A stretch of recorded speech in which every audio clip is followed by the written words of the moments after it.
Hello বন্ধুরা, পুতুল কিচেনে আপনাদের সবাইকে স্বাগত। আজকের রেসিপি চিকেন চিজ বল।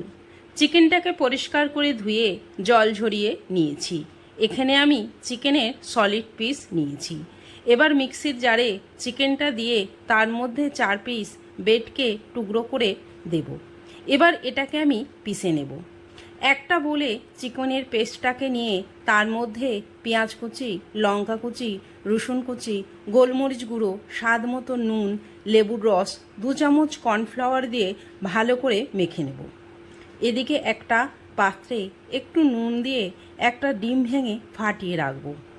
এবার হাতে একটু তেল লাগিয়ে চিকেনের পেস্টটা নিয়ে একটু গোল করে তার মধ্যে চিজ দিয়ে ভালো করে গোল করে নেব।